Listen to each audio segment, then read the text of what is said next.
Good morning, everyone. This is Peter Smallage. I'm the New York State Extension Forester. I want to welcome you to this November webinar 2023.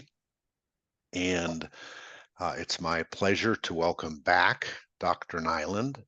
As you can see from the title slide, Dr. Nyland is going to be talking about relative density. We had a presentation on that topic a few months ago by Dr. Susan Stout, and Ralph is going to present from a slightly different perspective on that.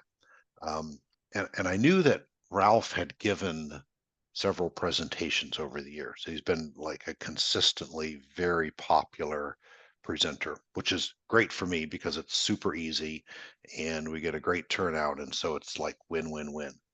But I didn't know how many times Ralph had presented. And so I was thinking, oh, probably 3 or 4. So I did a search in my database. Ralph has presented 8 times. Today will be the 9th. So Ralph, I thank you for all of your presentations over the years. I'm sure that this will be as good, and I'm very much looking forward to it. So I'm going to turn it now over to Ralph. Ralph, welcome. I'm going to mute my microphone and just hover here in the background. Okay, greetings to everyone.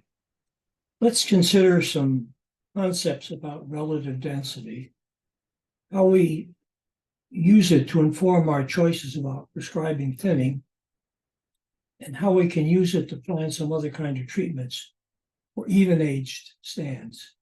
Now, these are words of a silviculturist, not a biometrician, and reflect the application, the end application of what we can do with relative density guidance. As Peter noted, back in June, Susan Stout presented a webinar about understanding relative density concepts and the historic context for developing relative density measures and how the resulting stocking charts help us determine the prescription for thinning. We'll explore some of the implications a little bit more today.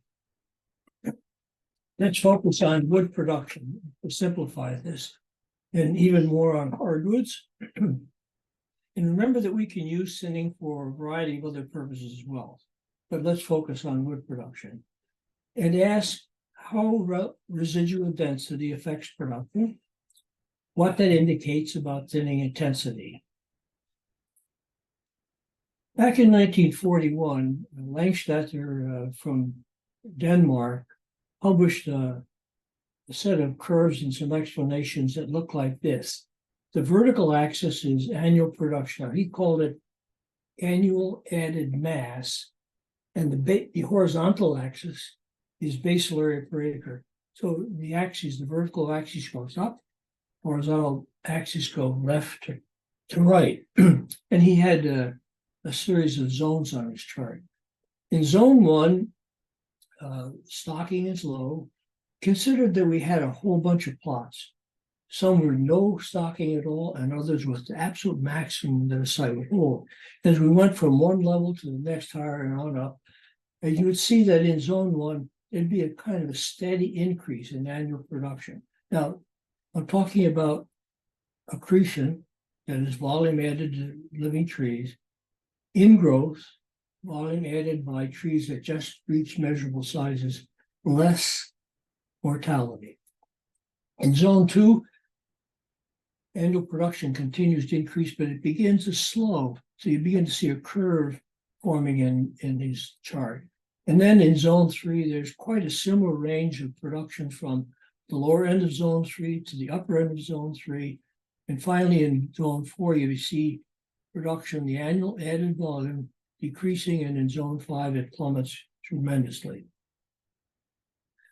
There was a similar kind of a concept that came out of Marmoller, published in 1954, but he focused on gross, maximum gross growth.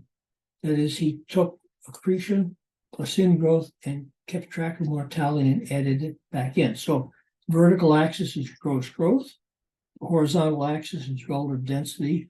Now note 0 on the right, 100% on the left. So stands at maximum average crowding will be on the left. And there is a similarity between these curves in that, except that the one is in net than the others in growth. So let's go back to Marmuller again. He shows that as you start from no stocking and add and go to plots with more and more and more stocking, you finally reach a point at about 60%. And from there to 100% relative density, you should get about similar amounts of gross growth. Now that's gross growth. Like this. If we flip the axis again, you can see the Marmuller, what is really an outline of net production. It's a production function in a sense for gross growth. But Martindale came along in the 1960s and he kept track of accretion, ingrowth, and mortality, and was able to generate both a gross growth curve and a net growth curve. And the purple shows the mortality losses. Note that they do start just a bit higher than 60% and become appreciable once you get above 80%. In fact, at 100% relative density, he measured a loss of about 45% of gross growth, so that net growth had dropped precipitously. Here are his actual curves. The upper set comes from Kentucky. The lower set comes from Iowa. The upper set is a little bit easier to see. The A line is gross growth and the B line is net growth, showing that pattern we've become familiar with. Stedeker and Jarvis, 66 for aspen. I'm not sure why you'd say aspen, but that's a hardwood silviculture field. But they're the same kind of pattern that you see. But let's look at other responses and what they indicate about expectations from stands into 60% relative density. This comes from Marquis, and the green is basal area mortality, and the orange is volume mortality. Notice that there's a steady increase in basal area mortality from very low to very high stocking. There's kind of a plateau in the volume where it's fairly similar from about 70 to about 90% relative density. And then it drops off again.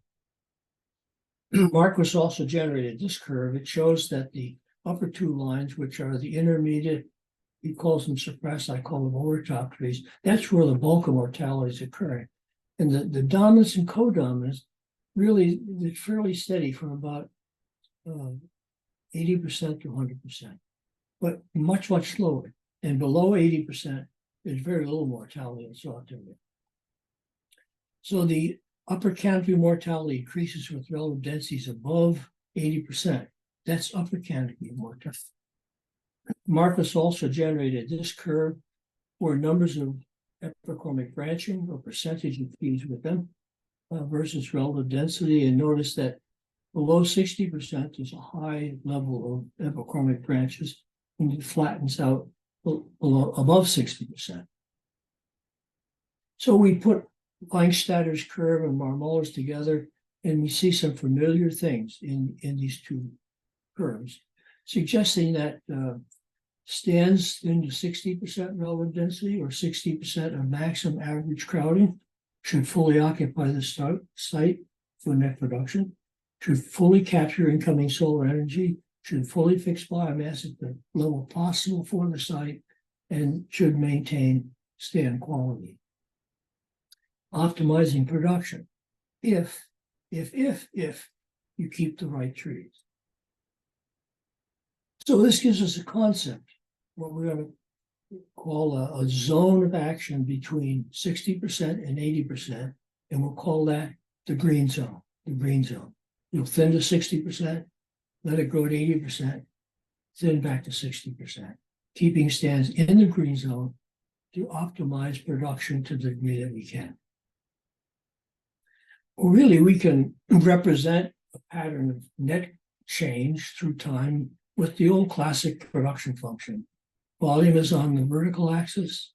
You could use basal area. Stand age is on the horizontal axis, moving from left to right. And we're interested in zones 1 and 2.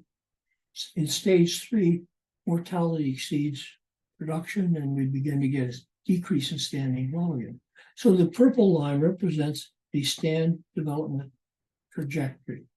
Now, if this would be fine, except that it's very difficult, at least in hardwoods, to determine age based on increment cores, the fact that we often have bad centers. So, but consider this. If we could substitute number of trees per acre as a surrogate for time, with time moving from right to left, and stocking measured as base layer moving from bottom to top, that purple line would be the stand development trajectory. How base layer increases with the decrease in numbers of trees per time. That's a transformed production function. There's a basis for this in the chart that Baker published in 1950, that vertical axis is number of trees, horizontal age, and there's a definitive pattern between density or stand age and numbers of trees. As stand development excludes trees that are in the weak subordinate positions. So with that, we could use change in numbers as a surrogate for change in age and go back to this stand development trajectory, but recognize that stands will build up stocking, get above that average line, and mortality will pull it down below it. It'll build up and down below it. So we get to what really is a wavy line, but for convenience, we define an average and smooth it out. And that's what you see in the standard stocking guide. It's run by Roach and Gingrich, originally formed by Gingrich. I want to note this.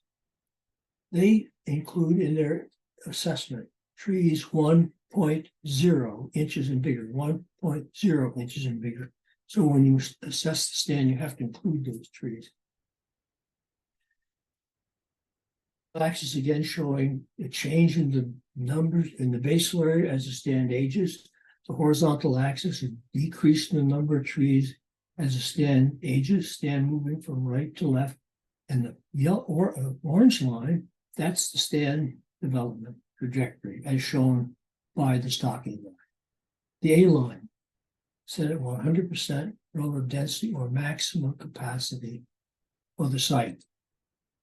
Now, when Gingrich developed those, he used a mathematical device called the tree area ratio. I want you to contact your friendly biometrician for details about this. Essentially, they used the numbers of trees, the sums of their diameters, and sums of diameter squares to generate this index value called the tree area ratio. And that maximum crowding ends up at 1.0 or 100%. And that's what you see as the A lines on these charts. Now, most stocking charts, at least for the natural stands, begin at no less than 3 inches in diameter. Gingrich and Roach presented two, one beginning at 3 inches and one beginning at 7 inches. So it covers the full range of stand development. Yet remember that mortality begins with the onset of ground canopy closure. And in hardwoods, that's often by 10 years, but certainly 15 years. However, the trees we lose at those ages are very small and have very little measurable basal area and no cubic foot volume, certainly. But at the time of at that time in those early years, the standing volume or basal area will seem to increase linearly as the stand develops, and then eventually flatten out and follow what Roach and Gingrich have defined as the A line. Here's an illustration of that from Halligan's work. It's for Norway spruce. Now, the blue line represents perhaps the boundary, upper boundary of Weinstadter's zone 1. And notice that to the right of the blue line, there's a fairly steady increase in the basal area with a decrease in number of trees. And then when you get to the left of the blue line, then things begin to flatten out and follow the more traditional stand trajectory as depicted by Roach and Gingrich. So the A line shows the development pattern for unmanaged stands at maximum crowding. And that begs the question then, how much do you leave? Well, that's where they defined the B line. And it set at the minimum for a residual after thinning. They again used Trier ratio to generate that line, but it was based on the crown spread of open grown trees. What they did is took Krajicek's data for the crown spread of trees of different sizes, and they calculated how many 6-inch trees, how many 8-inch trees, how many 10-inch trees you could fit into an acre. And from that, they generated a B line, which for them turned out to be just at about 50% of the A line. That's what you see here, their B line. Now, how do you determine what to take out to get to the B line? You start with an inventory. Their inventory recommendation follows along on this sheet. They recommended 10-point sample BAF 10-factor prism. I found some others have two that you do better to push that up to 15. Notice the columns, one column for saw timber, another pole timber, another small timber, and each of those divided into acceptable rolling stock, unacceptable rolling stock. And on the right, they asked us to take a 1/20th acre plot, superimpose around point center, and count the number of trees on it. And from that, you can generate an estimate of the conditions in the stand. The dot tally shows that there's about 82% relative density. A total of 90 square feet of base area. There's 220 trees per acre. From that, you can go back to the chart and plot it on the chart. This is not the same stand, but it's another one. So the green asterisk here shows the combination of numbers of trees and basal area from the stand that's just been inventoried. Note that it's not up to the A line. This stand has 102 square feet of basal area. At 100%, it would be 104. So you can generate the percent relative density by calculating that out, and it turns out it's 98% relative density. Well, it may be actually as much as can be there because it may be in one of those downswings in the cycle up and above and below the A line. So the recommendation then is you thin back to the B line, which is at, for them, said it's 57% relative density. But there's a caveat here. They all recommend, Marcus, Ernst and Stout, Roach, Gingrich, not to cut more than 35% the relative density or the basal area within the entry. So we would have to leave a little bit more, somewhere around 65% relative density, in order to not overcut the stand. And once we know that, we can thin the stand back to the target residual relative density, about 65%, and then let it go up to the 80% line, where it will be beginning to show high levels of mortality. Thin it back to B, now we go all the way back to B, up to 80%, etc. And you get this new version of the sawtooth production function for thin stand, in this case for oaks, keeping it in the green zone between B and 80%. And that gives you this version of the standard production function with an upward positive slope to the residual stand balanced between 60 and 80%. There's another thing to note from their guides and all others. Notice the shape of the B line. That when the stand is at 7 QSD, that's the actual quadratic stand island, you'd have a little bit less than 60 square feet to the acre. By the time it's up to 14 or 15 QSD, up to 75. So the basal area that you need to keep in the stand should increase through time. And in fact, this level, the next time expect to leave more, and after that to leave a bit more, so that you maintain this positive upward slope, keeping the stands in the green zone.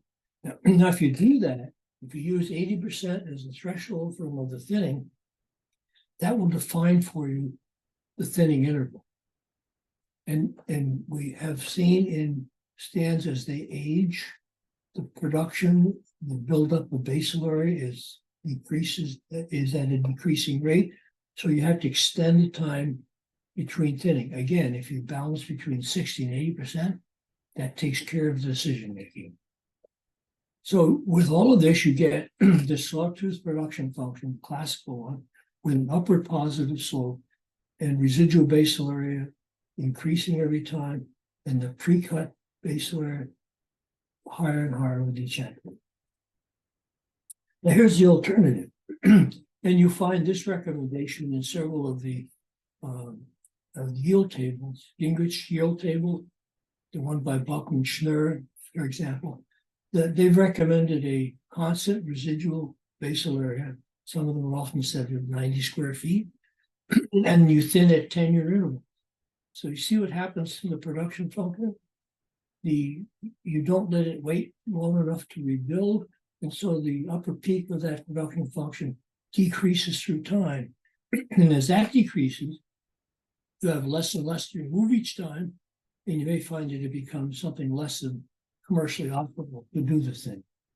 So follow the stocking guides and maintain that upper positive slope to the production function curve. And if you do that, the thinning will help you recover the trees that would otherwise die and that are excess to maintaining full net production, and your recovered yield will be much greater in thin stands than it would have been in the absence of thinning. Okay, good for oak stands. We have a methodology, we have a philosophy. What about other forest community types? Phil Leake in the 60s developed this guide. Now it's different. Phil said, measure trees in the main canopy. Measure trees in the main canopy, no minimum diameter. It gave us a line to represent the maximum of those main canopy trees and a B to represent the minimum to hold. If you look at his lines, he says he generated the B line by referring to crown sizes for open growth forest trees, but I can't find where those data came from. If you look at his B line, the 6-inch average main canopy diameter would be 55% relative density, or 55% of the A line. And by the time you get up to 16 inches, it's 70%. So in fact, later on, Bill recommended that you always send to 70%. Don't go any lower than that. Roach went to the Allegheny Plateau, more in Pennsylvania, and worked on developing a stocking guide for Allegheny hardwoods. And it really just didn't work very well until he went back to the data and accounted for species composition from one stand to the next, and found that by separating the data into two species groups, you get it to work. Caps, black cherry white ash, and tulip poplar, and then all others in the second group. And he used the TAR approach for generating an A line. But it looks like this on the stocking chart. He has a series of A lines for 0%, 20%, 40, 60, 80% of cherry ash and poplar. And that worked. That gave him good definition of what was out there. And then he added a family of B lines, each corresponding to one of the A lines. And that was set at 60%, at 60% of the A line. So the bottom line, the B line for 0% caps, corresponds to the bottom A line. And you have about 5 separate stocking charts on this one diagram. Yes, this still worked poorly for some stands, particularly when he had encountered a lot of red maple as proportional total basal area. and Ben figured out a fudge factor for how you could make an adjustment. But Susan Stout came along and in the mid 80s, and she went back to the same data that that Ben had used, and generated 3 groups. These are based upon her analyses. In group 1, that's the bottom curve, that's cherry, white ash, tulip poplar. The top is for group 3, that's a sugar maple group, sugar maple, dragon maple, beech, and all oaks except red oak. And then the middle group, group 2, that's for everything else combined. Basswood, yellow birch, red maple, whatever you have, it goes in the middle group. Well, can you imagine the difficulty of making a stocking chart based on these tree area ratio equations by Susan? You'd need a pocket hologram, wouldn't you? So Marcus Ernst and Stuck developed this inventory sheet to use that accommodates the 3 species groups. So on the top, you see there are 3 species groups: the cherry ash poplar group, the sugar maple beech group to the right, and everything else is in the middle. And they have a place for grouping, tallying trees by diameter class and separating acceptable growing stock from the unacceptable growing stock. And that's their tally form we take to the form. Notice this column called the relative density, RDF. That's the relative density factor that we use to convert basal area to relative density. And it's off those charts, that diagram that Susan Stout developed. So the RDF is a very important feature in taking a standard point sample with basal area into a relative density. So here's a set of data. Let's look at this. On the left is the dot tally. In the middle is the basal area. Look, you convert from that dot tally. You can just measure the dot tally by 10 and get a good approximation. They're the relative density factors for Allegheny hardwoods in the third column. You multiply basal area times relative density factor and get the relative density by species group, by size class, acceptable or unacceptable. And that can be summed way over on the right. And it tells us that this stand has about 82% relative density, 102 square feet of basal area. So later in 1990, Susan went back to work with regional data, not just the Allegheny hardwoods, but from West Virginia, North Carolina, Vermont, New York. And she also went to the Pennsylvania transition oak plate. And she found that her curves for Allegheny hardwoods in West Virginia, she needed 3 groups. For North Carolina, Vermont, New York, 2 groups, and only a single group for the Pennsylvania transition oak. Quite consistent with broken Gingrich in that respect. So here are her species group. Look at West Virginia, for example. Group 1 is sugar maple and beech, group 2 black cherry and tulip poplar, and everything else goes from group 3. In New York, sugar maple, striped maple, serviceberry, beech, hawthorn, and all the oaks that grow in group 1, everything else goes into group 2. Well, Susan generated some relative density factors, but only for Allegheny hardwoods in New York. So I took her curves, drew and used them to generate relative density factors for the other states.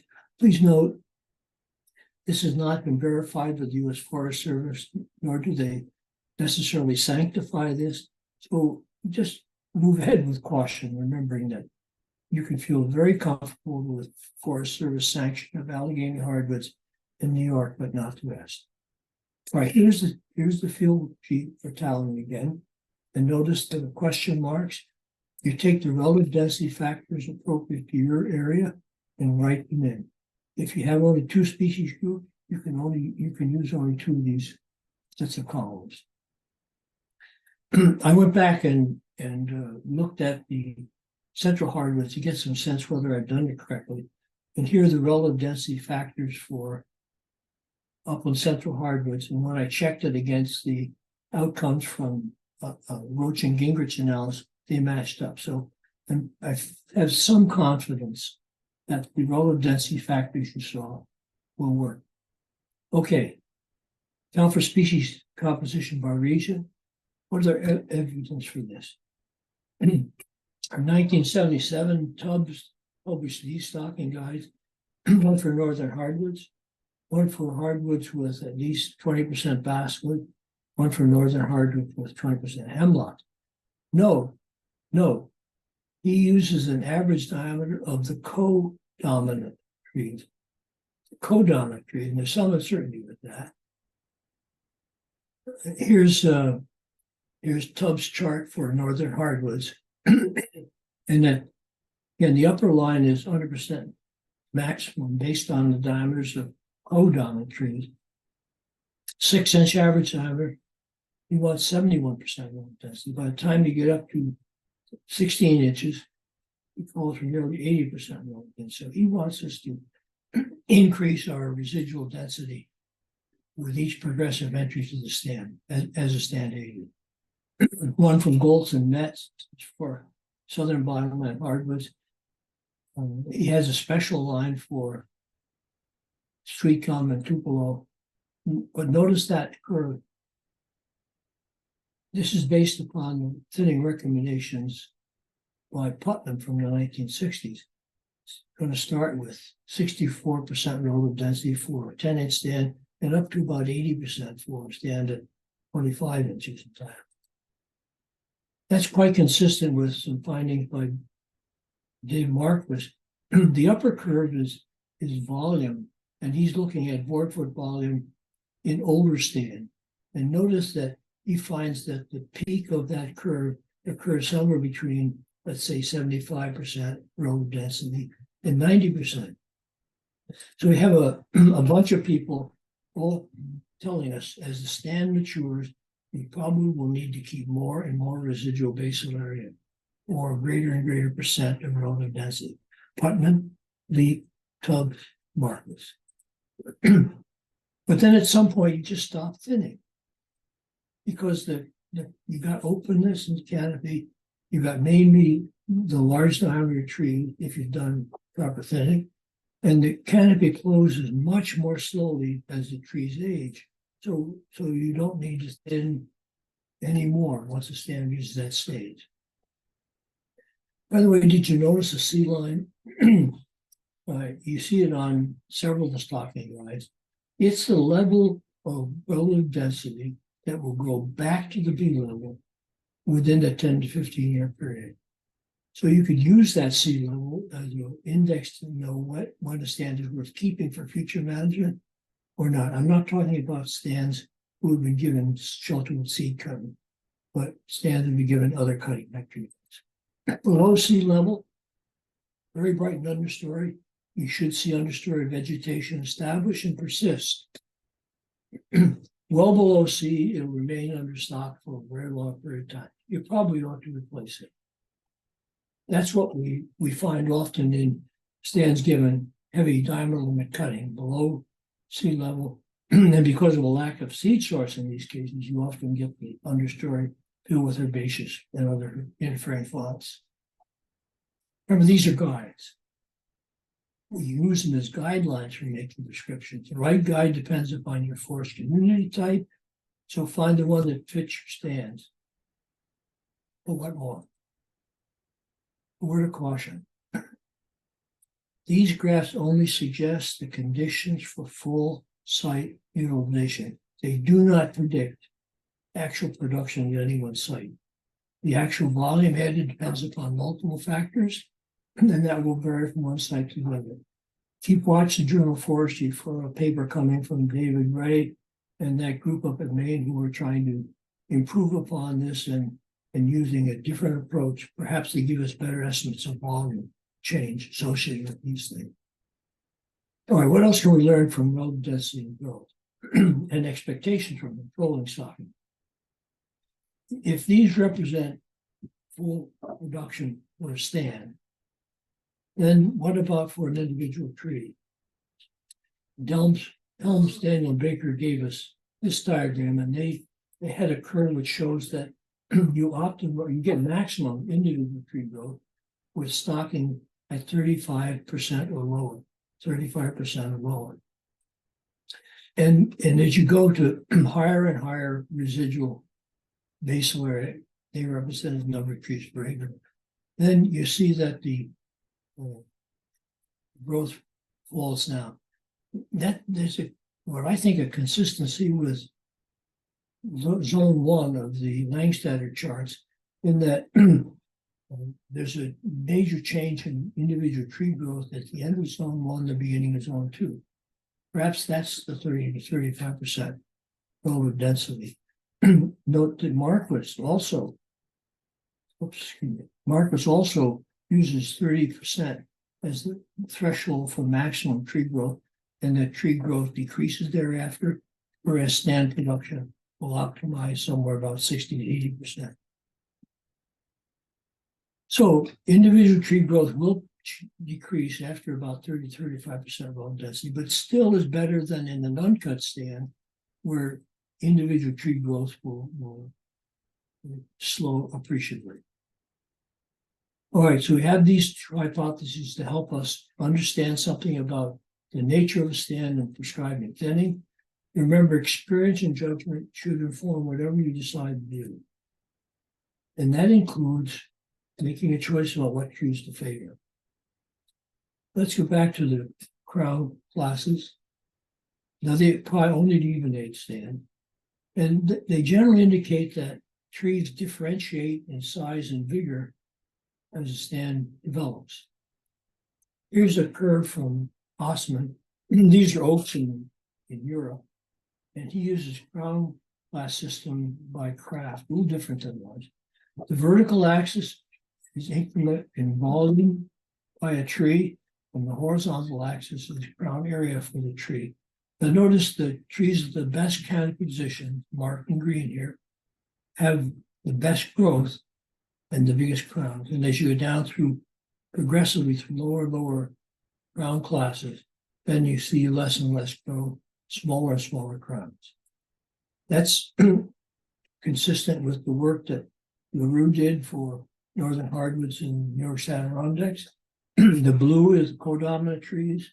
The vertical axis is how they grow per year. Horizontal axis is diameters. The purple is the overtop trees. Intermediate symmetry, the biggest diameter trees and the biggest crown and grow the best. Like this. These are 15-year diameter growth for sugar maple trees. Thin to B level relative density. Nearly 2 inches for the 3 inches for the dominants, about 2 inches for the codominants, inch and a third for the intermediates, and only 2/3 of an inch for the overtop tree. And consistent with Marquis, he showed growth as a percentage of what occurs on dominance. Notice you go from dominant to dominant intermediate overtop, the growth rate decreases, and as you go from young to older, the disparity between them increases through time. That was quite like our 75-year-old stand, where we had only 23% of the growth of dominance in the overtop class and only half the growth in the intermediate class. Now, there's one other factor that goes behind this that's very helpful to know. LaRue tested using crown canopy position as well as or instead of tree diameter. And he found that he gained nothing. So he could use only tree diameter to predict future increment of the tree.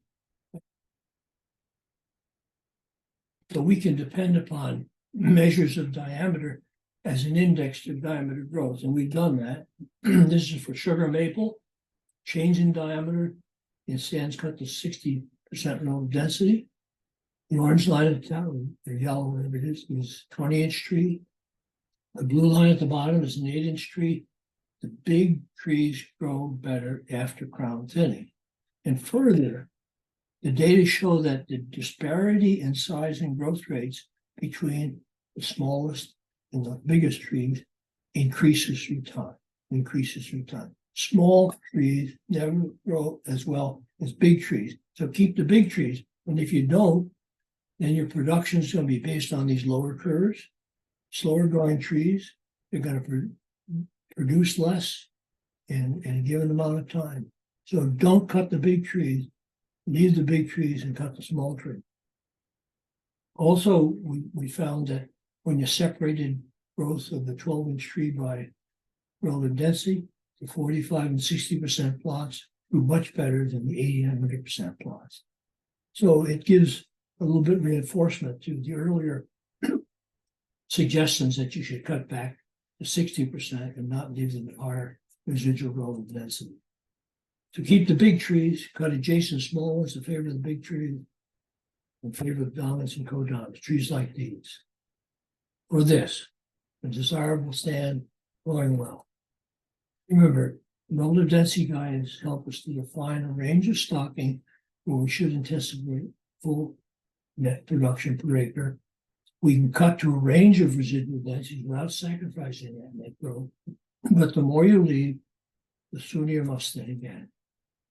So with crown thinning, you cut to 60% relative density, but you take out no more than 35% of it in the entry. Never take out more than 35%.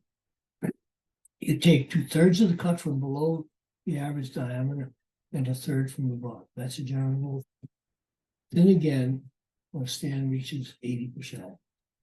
And you should get this, an upward positive slope production function and increased realized volume for the course of the rotation. Well, let's quickly look at one example of prescription making using the methodology for Allegheny hardwoods. Virtual other hardwoods as well. This is following instructions from Marcus, for instance, now from the 1990 publication. Here's the tally sheet. We looked at this earlier. Now, for this stand, I just transferred the tally. Here's the relative density per acre. I can sort of back up and say, I took the relative density figures off of this chart and transferred them here. And then also the relative density and unacceptable going stock and the original base layer. So in this case, there's 92% relative density and it's about 129 square feet of this area. Now, to thin these, Marcus Stone gave us a guide in what they call the distribution of cut chart. And these show the proportion of relative density you should remove from each of the size classes, the whole, small floating, large something. So we remember we need to remember that their D, their diameter, is not quadratic standard. It's a diameter based on the sum of the midpoint diameters times the base layer in each class, divided by the total base layer. So the sapling midpoints they give are 3, 8.5, 13.5, 20.5. They have a 26.5 breaker. I've never found that necessary with our second growth hardwood. Or you can just calculate it as the diameter of the merchantable classes by just dropping off the saplings and doing the calculations for the pole. Again, it's the midpoint diameter times the base layer in the class. Sum that across the diameter class, divide it by the total base area. All right, here we go. Now our goal is to cut it back to 60%. You can do that because the stand is only at about 92% of this. And if we do that, we will need to take out about 32% relative density, 31.78. I always carry these out to 2% and then round at the end. It reduces some chance of errors.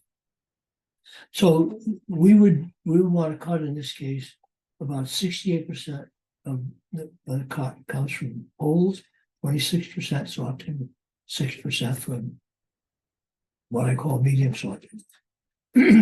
So the way you do it is this: you take that 31% of cut, take 68% of it, that's 21.61. That's the cut from poles. Then you do that, 26% of 31.78 goes into the saw timber cut, etc. That's the ideal. But look, you noted how much acceptable and unacceptable growing stock is out there. So let's compare the UGs to the cut. Now you see circled in purple that in the saw timber class, small saw timber, we were programmed to cut 28.26 relative density. The relative density in UGs is 9.96. So it makes sense that we ought to adjust the cut to take out the UGs, particularly if you define the UGs as having holes in the main stem, dead and dying tops, fruiting bodies on the main stem, features like that. So we're going to make an adjustment. We're going to take out all of the oak saw timber and all of the large oak saw timber, and then reallocate among the holes and small saw timber so that our cut doesn't exceed 31.78. We've altered the cut to better deal with the oaks. And we can then make a marking guide from this. So look at the 19.28, that's what we want to cut out of holes. We have 34.16. You divide one by the other and you get 56%. 56% is about 3 out of 5.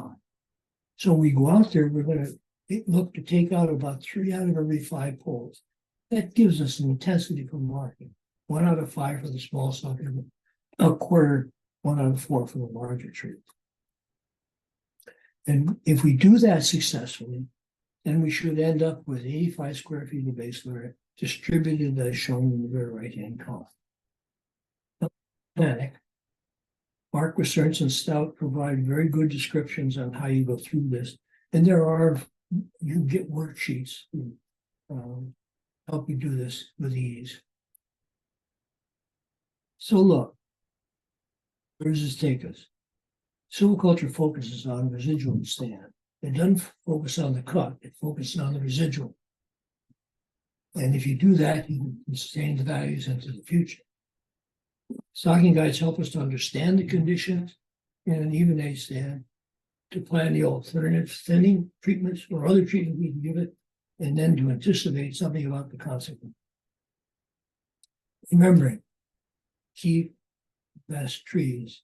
Big trees grow better. For your future use, you'll find in YouTube presentation a field tally sheet and a description of cut worksheet. So good thinning. Peter? Thank you, Ralph. That was great. And I have 2 questions. So this, thank you all for joining, and we're up to 153 participants, which is amazing.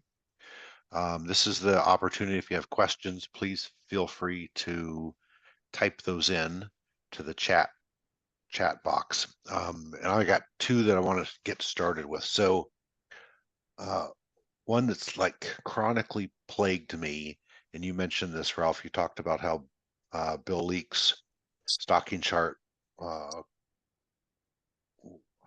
was set up to measure just the trees in the main canopy. So Yes. is there, and you said there's no diameters associated with that. So do we define, how do we define main canopy? Is that based on crown classes, intermediate and larger, or how should we go about? Yeah, I think that's what he means. Take out the overtop trees and and work with those where the crowns are in the main canopy. Now that there's some difficulty in actually assessing an intermediate because some of those may actually fall below the main canopy. It happened to exist in the crack, but there's the issue. You have to use your judgment on that. Okay. Is your sense that using our judgment, is that fairly robust? If we're making, how sensitive is the result going to be based on a incorrect assignment of a particular tree to main canopy or below main canopy?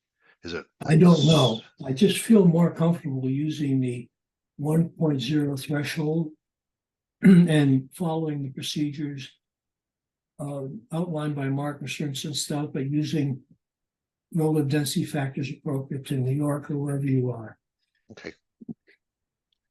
The second question, and you weren't talking about this, but I'm guessing you have some ideas on it.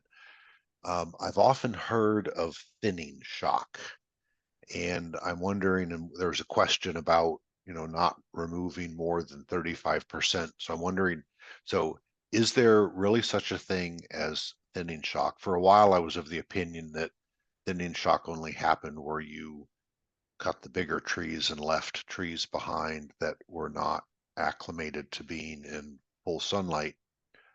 But so is there thinning shock? How do you know it when you see it? And how do you prevent it? Seymour and David Ray have done some work on that up in Maine, and I really haven't, so I'm not going to comment about that. I can explain that Ben Roach would argue not to go take out more than 35%, because particularly in stands at mid-rotation ages, say more than 50 years of age, they've been growing for such a long time in crowded conditions that they have relatively small crowns, smaller than we would expect for a tree of that diameter. And it will take some time for that crown to build and fill in the space between the trees. So he thought that if we limit it to cut to 35%, that will reduce the amount of open space, and it will hasten the time to when the crowns begin to touch again and we could be thin. That means you have a shorter thinning by doing that.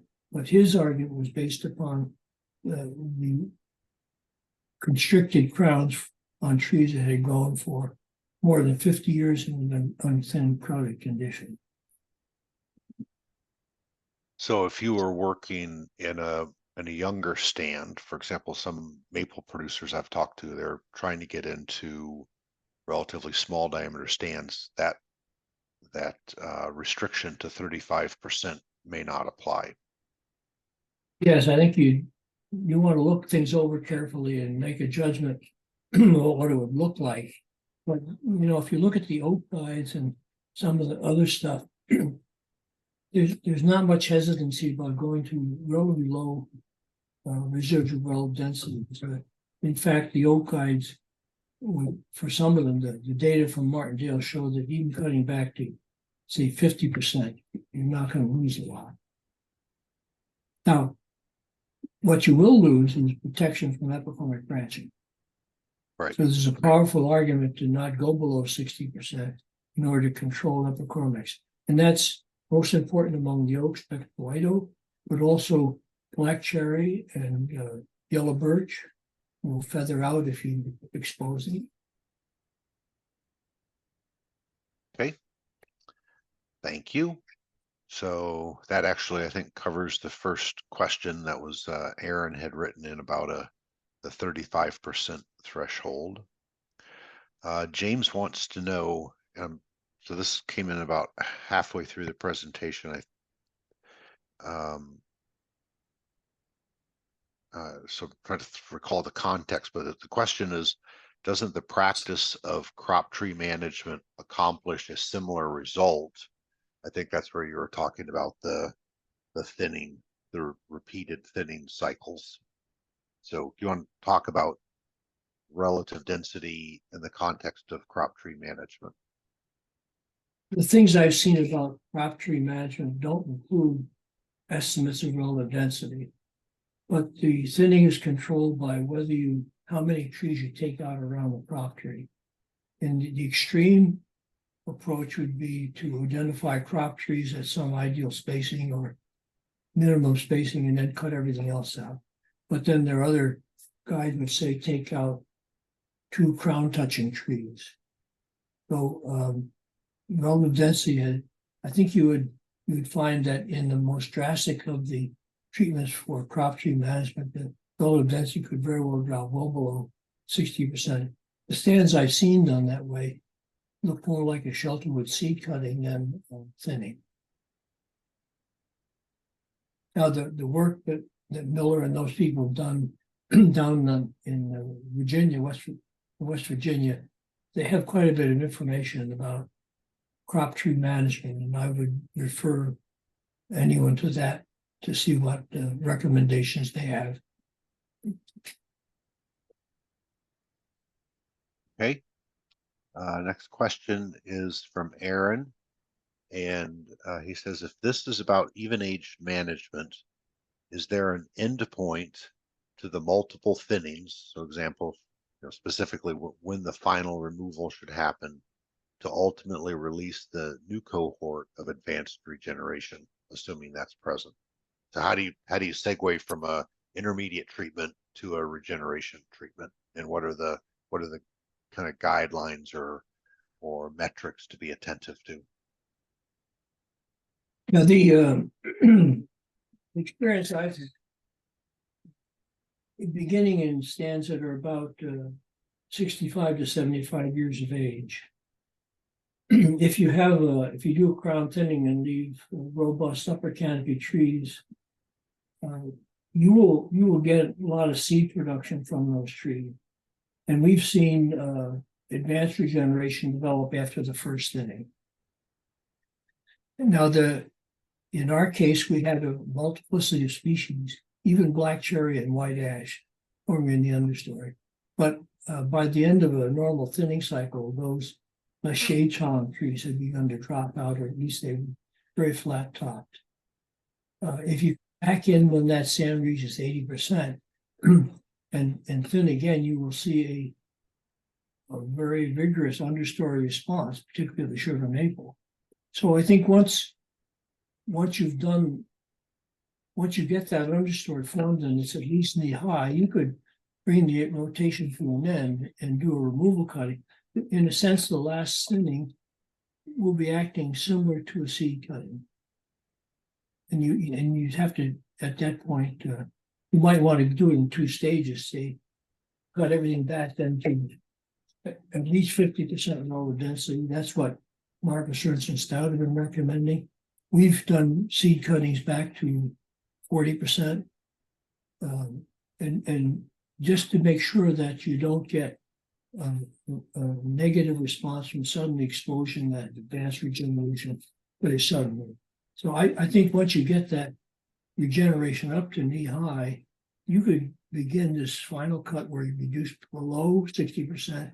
And then once you get a 1,000, 1,500 per acre above the raspberries that may form, or above interfering plants, then you take the overstory off in a removal cutting. Okay. Art shares an observation that young red oak are particularly sensitive to thinning shock and can grow too fast to point of mortality if released from a dense stand. So are there, I guess, going back to some of the thinning shock and just how different species respond, are there particular patterns of some species versus other species that foresters should be alert to? Well, I'm not certain about that to make a comment, except use your local experience. And if you find that if you're talking about small oaks, understory oaks, or understory anything, those are low vigor trees. And low vigor trees will not only develop hypochondric branching, but they very well die. You may see dieback from the top. They had some problems with that in Pennsylvania with, I think, cherry or maple maybe, where they were trying a technique where they would try to have some 4 to 6 inch, perhaps, advanced trees from the understory and leave them into the future as insurance silviculture, they call it. But it just didn't work. They got diebacks, and it's like diameter limit cutting. If you go into the unate stand and take the big trees out, you will see negative responses amongst the residuals, will be crown dieback and hypochondric branching and tree mortality. I guess that's all I can say within the assurance. Okay. The next question is from Brad Hutnick. And just as a kind of a side plug here for Brad and Greg, they run the SilvaCast podcast. And if the audience is not familiar with that, they should check it out. It's all, as I recall, their tagline is all things silviculture. And it's a really fun podcast. Ralph, you've been on that, I think. It was, yeah, and it was fun to do and good to listen to. Yeah. So Brad's question, what is the danger with thinning and not using a distribution of the cut? could you simply use a residual basal area target informed by the initial AGs and UGs, or I don't know if that's AGs to ratio of UGs or AGs to UGs? Well, I think the key is you keep upper canopy trees and reduce, if you're going to use just basal area, reduce it to some target basal area that you determine by some means, and then maintain uniform spacing of upper canopy trees. And I think it'd be generally okay. The problem is, what's the right residual basal area for stand at that degree of development? And that's where the density guides help us. Okay. Brett has a question. With the exception of very poor or very good growing sites, would site quality or site index skew the thin to 60 and cut at 80% recommendation? So is that bracket of 60 to 80%, excluding the endpoints of the site quality spectrum, does that vary any? As I recall, Ben Roach talking about questions like this, he pointed out that if you think about the A line, the stand progresses from right to left along that A line. The better quality sites, the progression across that will be sooner or faster than on the poor quality sites. But also on the poor quality sites, you may find it takes longer to go from the B line to the 80%.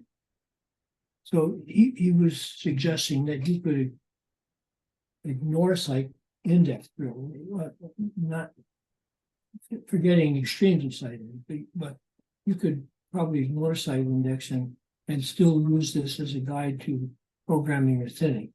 But I would just argue this: if you've got poor sites, maybe they're not worth managing, and you ought to then think about alternatives for them, like regenerating them or using them for some non-production purposes, and focus yourself on the good side. That's where, if you're in a financial goal, that's where you get your money out of the good sites. You won't get it out of poor sites.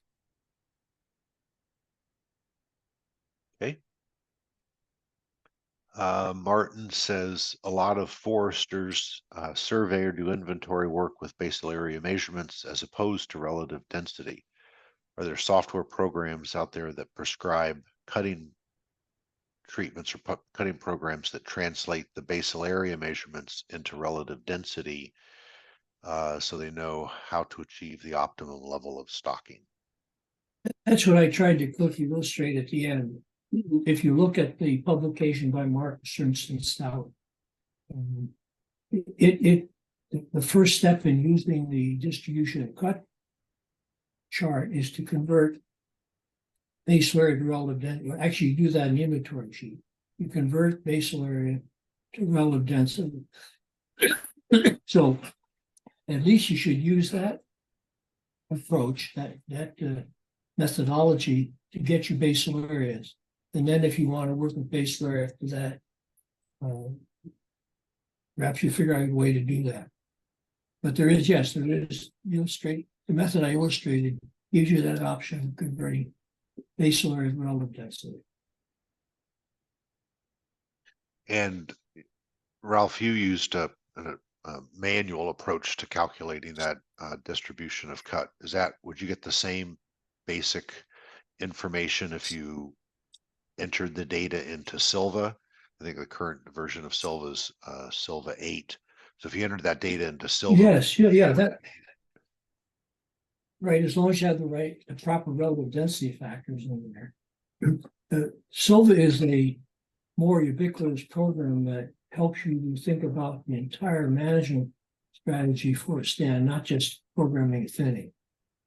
So what I've done is illustrate just the part about generating a thinning prescription, and that is easily put into an Excel worksheet. And that's well, yes, go ahead and use Silva. Silva is a good program. So you mentioned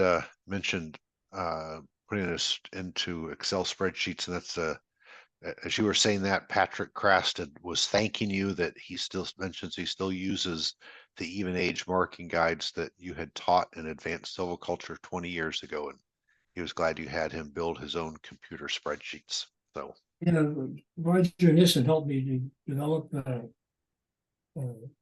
we call it Worksheet New York for a Worksheet PA for taking inventory data with the appropriate relative density factors and actually ending up making a thinning prescription with a marking guide on how to treat each of the size classes. Yeah. It works. okay. So that is all the questions. I want to thank Dr. Nyland again. This was a great presentation. And this relative density webinar and Dr. Stout's relative density webinar a couple of months ago are a great couplet of educational nuggets. So this will be a great resource for foresters to refer back to in the future. And Peter, one other comment. Sure. Watch for some papers coming out in the Journal of Forestry about relative density. There's a couple of them. One is by that group headed by David Ray up at Maine. That'll give us some new insights. Okay, good. I will keep an eye on that. So thank you, Ralph. I'll see you back here. Oh, go ahead. See you then. All right. Thank you, Ralph. Thank you all.